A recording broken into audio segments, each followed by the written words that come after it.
actually interested to know why the government of India again reimposed the protected area permit in the state of Nagaland. Now, the answer shows that there is a circular by the government of India saying that when there is a growing security concerns in the border areas, the prohibited area permit may be reimposed. I think that is they have not produced the whole contents of the circular, but I think that is the whole meaning of this circular. Now, my question is, when we have the peace process, the ongoing peace process going on with the Naga national workers and the government of India, which the government of India has officially recognized Naga political issue as a political issue, not a law and order issue. Then, what is the necessity of reimposing this protected area permit? I want more clarification from the Honorable Chief Minister on this issue. Second, the government of India keep imposing the Armed Forces Special Powers Act, despite of the fact that I'm repeating at the risk of repeating again, that they have engaged with our Naga national workers for a political talk, and the peace process is on. So there is a contradiction in the approach of the government of India, Speaker sir. This is what I'm concerned. Now, when even in the initial part of the Naga movement, the Christian missionaries, including the journalists, were restricted by the government of India in reporting what is happening in this part of the world, in the Naga homeland, where lots of atrocities took place, but the foreign journalists were disallowed. They were restricted out of this orders like protected area permit. Those days they call it prohibited area permit. And also the Christian missionaries. I would like to convey through you, Speaker sir, to the government of India that there is no threat as far as even the Christian missionaries are concerned. Now, instead of Christian missionaries coming from abroad, Nagas are sending missionaries outside. There is the other way around. So therefore, they should not feel threatened, and our citizens, Nagas, cannot be treated like this. So these are a few concerns I have, and I have linked the question whether it is related to the free movement regime, which we have debated yesterday during the question hour. It is reflected in the list of business today that the Leader of the House will make a statement. I'm very pleased with that. But we have to adopt a very strong resolution. Well, the answer is that it is not related to the reimposition of BAP, is not related to the FMR, scrapping of the FMR. In fact, logically speaking, I'm happy because in a sense, the government of India has recognized that there is a Naga family outside the so-called international boundary.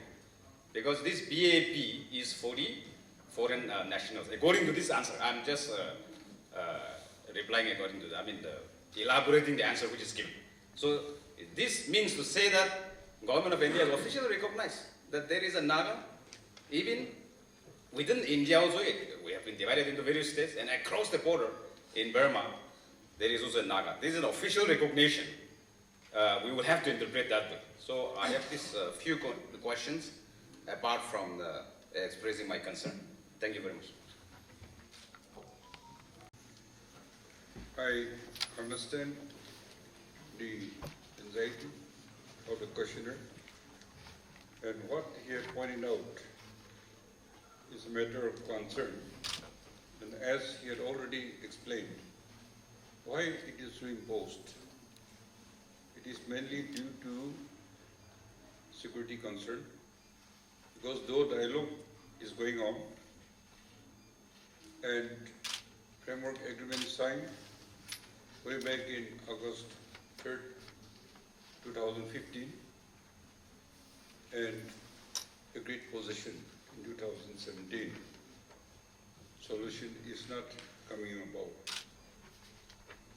And we don't know who is reporting to the ministry, maybe their own agency, or even the Nagas are so thoroughly divided that our own people are giving reports.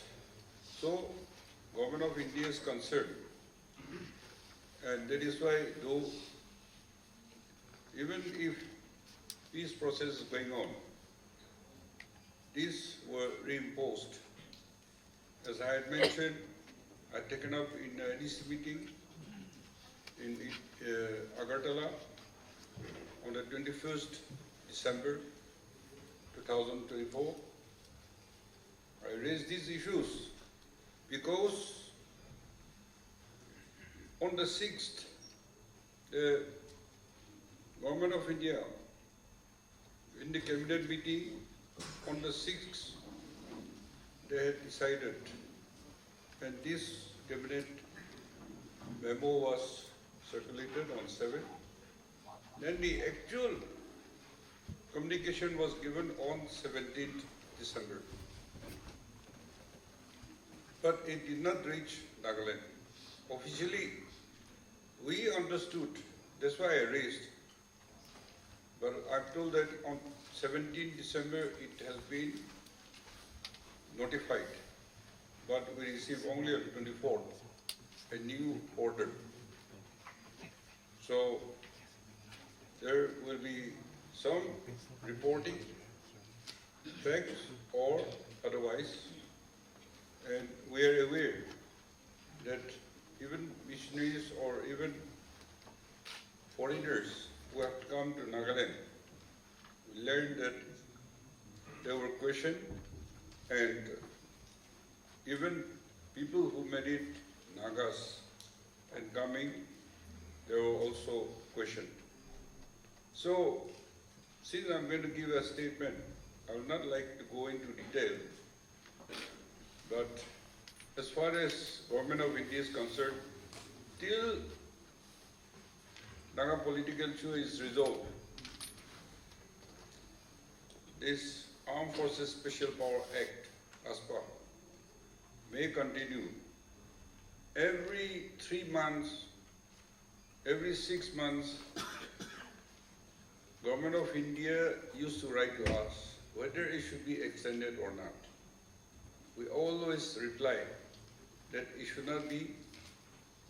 Situation is conducive, ceasefire is there, political dialogue is going on, but still it is we have no control over them, and so they always extend this ASPA.